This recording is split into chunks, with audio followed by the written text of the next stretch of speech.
amoshimikaka.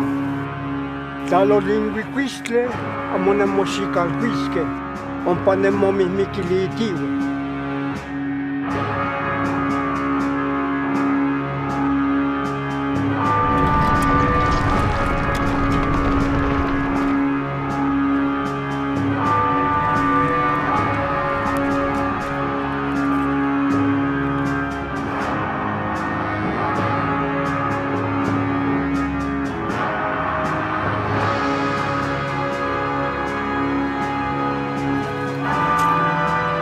Se miraba devastado, don Diego. Parece que es homicidio de su muerte y la mía que quiera subir esta montaña.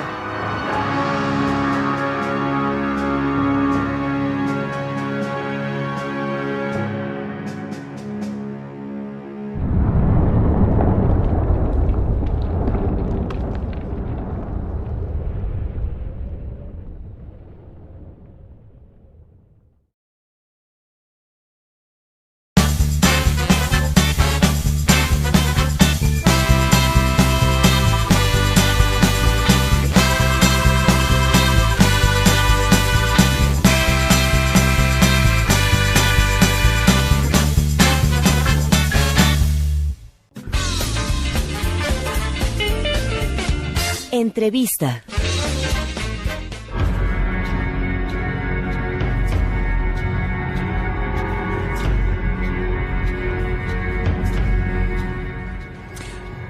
Vámonos a lo importante. Tenemos aquí a dos invitados importantes que van a hablar y a otros invitados que están aquí a nuestro lado que no van a hablar, pero gracias a ellos usted podrá ver esta transmisión en las redes sociales. Primero les doy la bienvenida a Yulene Olaizola, Rubén Imaz, codirectores de Epitafio. Gracias por estar con nosotros. Buenas tardes. Buenas tardes.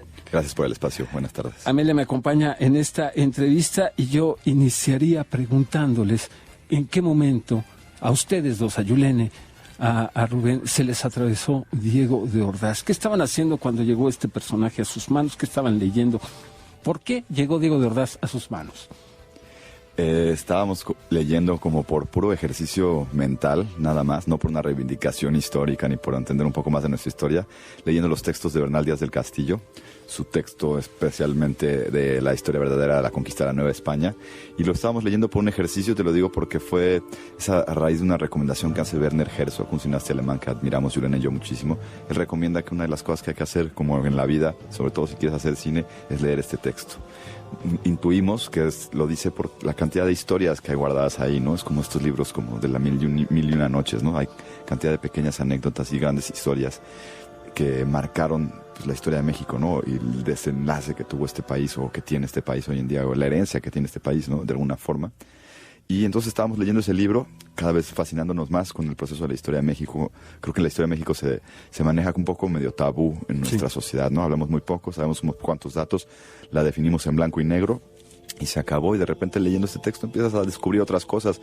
Es la visión de los españoles, evidentemente, porque está escrita por ellos, pero pues comienzas a comprender de dónde venían sus motivaciones y a dónde iban sus sueños, ¿no? Y de repente nos decíamos, habría que hacer películas de este libro. Sí, es verdad, tiene razón Werner Herzog, aquí está lleno de historias que urge plantearnos como sociedad mexicana y también al mundo en general, ¿no? Y de repente encontramos este pasaje que está en el capítulo 78, el pasaje que en 2 párrafos muy breves menciona Bernal Díaz del Castillo, la hazaña de alpinismo, porque fue lo que fue también, que hizo Diego de Ordaz en 1519 antes de entrar por primera vez a Tenochtitlan. Bueno, decirle que esta hazaña es la misión que le encomienda Hernán Cortés a Diego de Ordaz para ir a explorar el Popocatépetl en búsqueda de azufre para la pólvora que necesitarían los españoles. Acompañado de 2 hombres hace este recorrido, esta hazaña. Amelia. Y la misión de hacer una película y de recrear un pasaje histórico, ¿qué tan complicado fue? Porque más que hacer una recreación histórica de escenarios, se van todos a la montaña a vivir lo que vivieron ellos. ¿Cómo fue este reto? Bueno, había como 2 tipos de retos. La parte física de volvernos alpinistas, todo el equipo de producción, todo el equipo de cine, digamos, tuvimos que convertirnos en alpinistas durante un mes que filmamos en el pico de Orizaba, la mayor parte de la película, porque el Popo pues está activo, no se puede subir. Filmamos solamente hasta la altura de Tlamacas en el Popo, el resto fue el pico de Orizaba, que es un poco más alto, desde 5.600 metros aproximadamente. Entonces lo que hicimos fue, como dices, como acompañar a nuestros personajes desde las faldas del volcán hasta la cima, de manera casi documental, ¿no? Trabajamos obviamente los vestuarios para que todo te transportara correctamente al siglo XVI, pero el resto, más que una recreación, digamos, histórica, como decías, es casi un documental en el que el equipo de filmación acompaña a 3 conquistadores de manera muy íntima, muy cercana, conforme realizan este ascenso, que lo realizamos de manera real, ¿no? Subimos todos la montaña, vivimos ahí durante 4 semanas acampando, y creo que eso dota la película como de mucha aventura y de mucho realismo que a veces no se ve en este tipo de historias donde estamos acostumbrados a realizarlas en la comodidad del foro cinematográfico. Yulene, Rubén, la cantidad de recursos que ofrece el cine y que ustedes aprovechan en el cine, por supuesto una fotografía impresionante, ya hablaremos de ello, pero también la música, las actuaciones, hay que destacarlo. Y me llama la atención porque, ya lo decía Rubén, son 2 párrafos en el libro de Bernal Díaz del Castillo. Y hacer una película y contar una historia humana debe ser un reto. Háblenme de esto y cómo fueron resolviendo justamente, aprovechando los recursos cinematográficos para transportarnos a este momento, a estos seres humanos frente a un reto evidentemente enorme. Sí, hubo otros textos fundamentales también que tocamos. Unos de ellos son unas cartas que escribió el mismísimo Diego de Ordaz, sí, es a un sobrino o un primo suyo, no recuerdo bien, que son de su puño y letra y que se conservan hasta hoy. Y leyendo esas cartas también pudimos darle muchísima más dimensión a nuestro personaje, ¿no? Diego de Ordaz es un conquistador muy sui generis. Es, no se dice, el único conquistador que tiene una ciudad en América con su nombre, ¿no? En Venezuela hay un puerto que se llama Puerto Ordaz, en nombre de él. Él, cuando lees sus cartas te das cuenta que insistía y le molestaba mucho el maltrato que se estaba empezando a dar hacia los indígenas en Mesoamérica, ¿no? Insistía en llamarles naturales, no indios, y en tratarlos como hermanos, no como animales, ¿no? Y eso lo hace un personaje muy sui generis que nos empezó a enriquecer la película, ¿no? Los lazos emocionales que encontramos con él.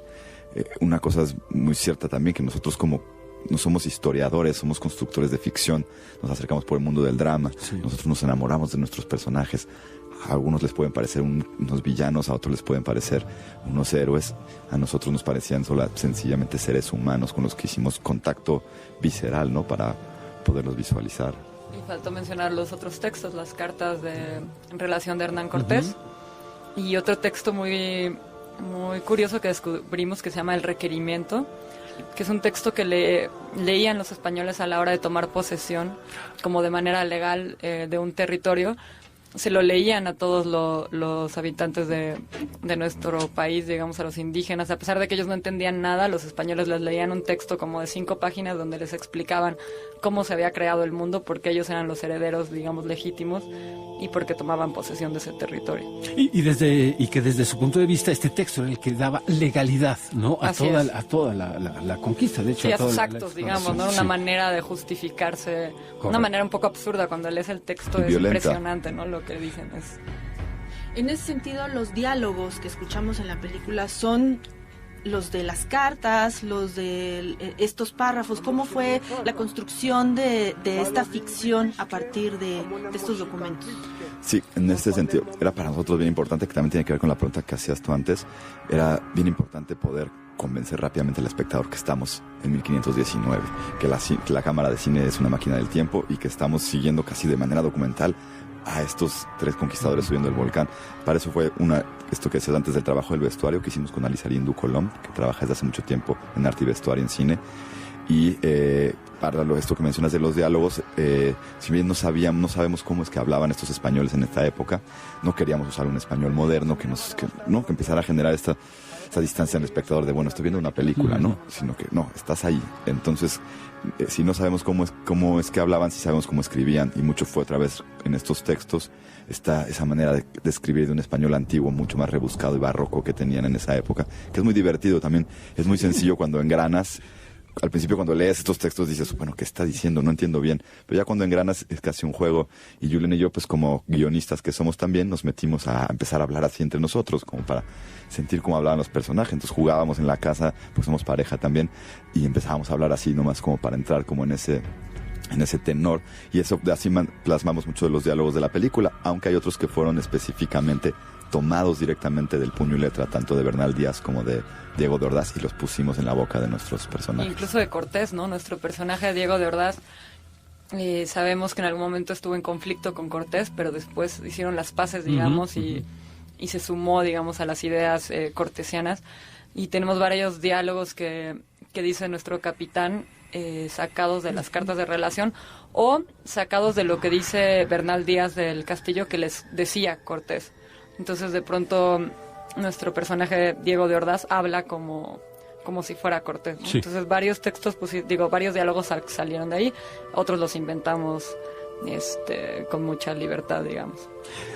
Bueno, antes de avanzar y para estarlo diciendo, se estrena mañana la película. Mañana viernes 19 de agosto estrenamos, nos ayuda los distribuidores de Piano, que distribuyen cine mexicano y que tienen una idea brillante que a nosotros nos alegra mucho, que es no solo salir en la Ciudad de México, ¿no? Como el cine no es un cine altísimamente comercial, sí, pero creemos que hicimos una película que sí atrae al público mexicano, que distintas gentes la han visto en distintos festivales en México y tienen muchas ventanas por donde acercarse a la película. Es histórica, es épica, también es de aventura, también es de fotografía, también hay una introspección muy profunda de lo que es estar junto a un ser humano que está convencido absolutamente de poner su vida en riesgo en pos de algo que lo motiva, ¿no?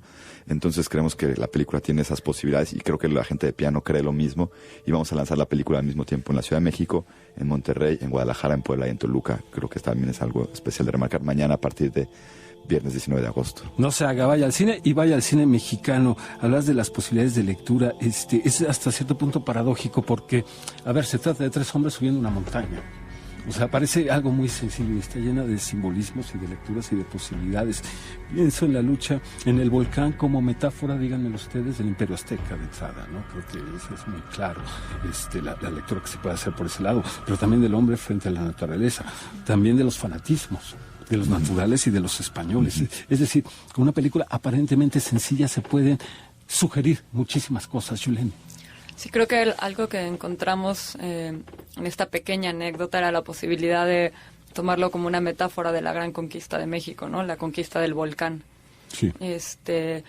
Si bien nuestros personajes son los 3 conquistadores, hay también un grupo de indígenas de Huejotzingo, digamos, de Tlaxcala, con los cuales ya habían hecho las paces, habían hecho una alianza. Y a pesar de que ellos aparecen solamente en las partes iniciales de la película, en las primeras secuencias, el mundo indígena está presente constantemente, ¿no? A través de los miedos de los conquistadores, a través de las advertencias de los propios indígenas que ellos no suben el volcán y les advierten por qué. Y los españoles todo el tiempo están recordando, ¿no? Esas advertencias por enfrentarse a una montaña que saca fuego, que ellos no sabían exactamente que era un volcán, sí, y qué es lo que estaba pasando por dentro. Y estaba llena de simbolismos, de misticismos, de muchas cosas que pasaban, además en un momento en el que los 3 conquistadores se enfrentaban a lo que es la falta de oxígeno cuando va subiendo una montaña de ese tamaño, que tampoco sabían que era el mal de montaña, y eso les generaba alteraciones, digamos, en su conciencia, digamos, ¿no? Y eso los llevaba de pronto a estados, suponemos, sí, ¿no? De conciencia alterada, donde podían estar cercanos a la psicodelia. Y eso creemos que los llevaba a tener procesos pues en una época muy, muy especial, donde estaban a punto de entrar a Tenochtitlán por primera vez. Entonces creemos que pasaban por sus cabezas reflexiones muy profundas y muy interesantes. Ya lo comentó Juan Carlos, la fotografía sin duda es increíble y estar en esos espacios naturales, esa dimensión, esa profundidad que puede generar una montaña. Platíquenos un poco del trabajo del fotógrafo. Sí. Una de las claves de todo esto, también nos lo enseñó el fotógrafo, ahorita te platico de él, es que para conseguir esas imágenes hay que subir con la cámara allá arriba, ¿no? No hay otra manera y hay cosas que te regala solo la montaña porque estás allá arriba. Hay unas imágenes en la película que se filmaron de manera casual.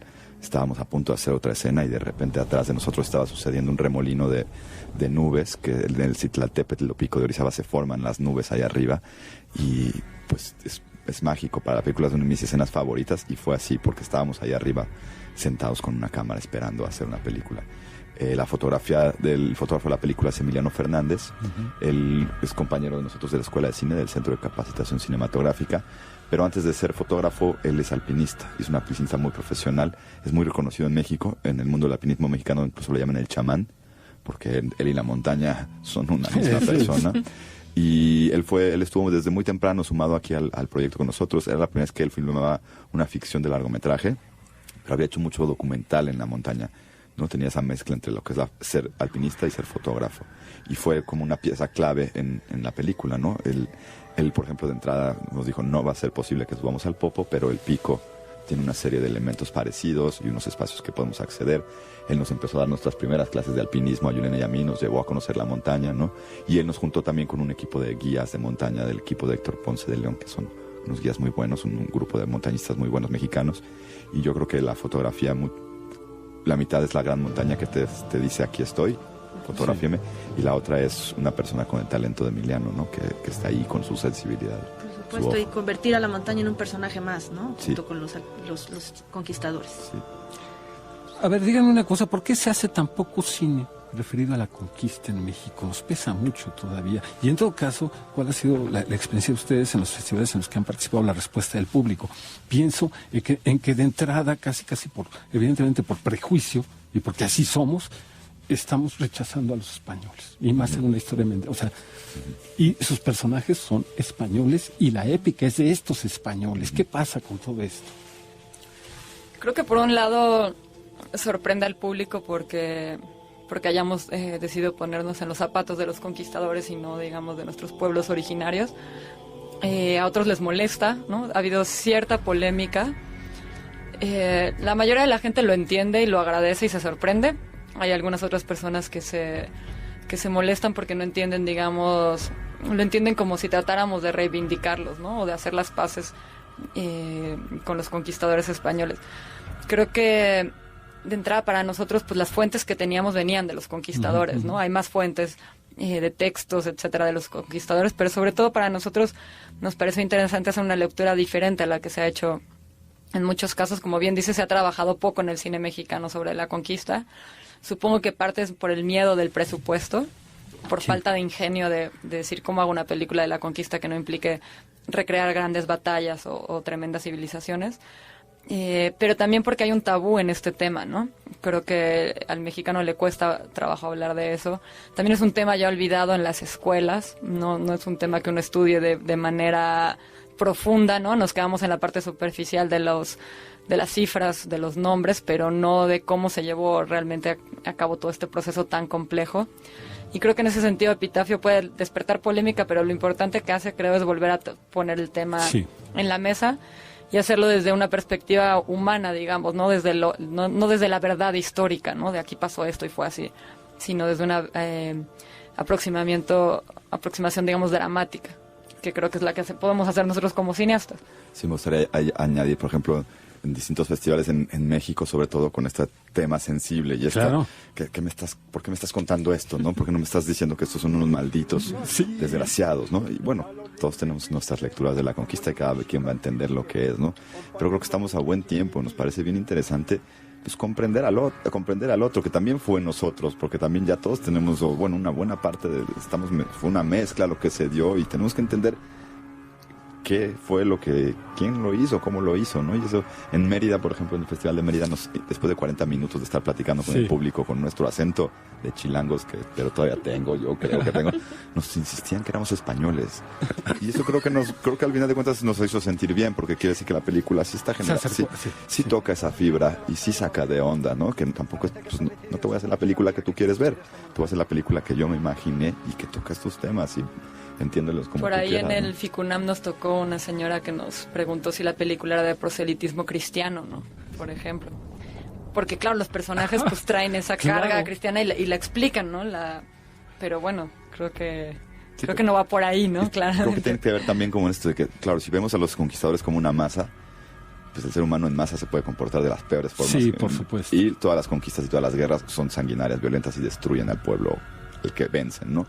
Eso está claro. Pero de repente cuando empiezas a ver a las personas por separado, a analizar cada caso, pues puedes comprender las motivaciones y tener una lectura un poco más profunda de por qué fue tan violenta la conquista de México. Bueno, hay una justificación cristiana muy poderosa en la mente de estos señores. Claro. Yo no es que nosotros compartamos o que obligamos a nadie a compartir, pero hay que saberla, ¿no? O vale la pena conocerla. Un contexto, una circunstancia, una época, ya lo decías al principio, no es blanco y negro. Además estamos hablando en español y comemos tortillas, ¿no? En medio estamos. Ahí estamos. En medio estamos. Yulena, Rubén, muchísimas gracias por estar con nosotros en la Feria Carrusel Cultural. No se haga, vaya al cine mexicano. Mañana. Epitafio. a partir de mañana. Pues un gusto haber platicado con ustedes. Muchísimas gracias. Gracias Gracias a ustedes. Gracias por Saludos. No se haga la feria.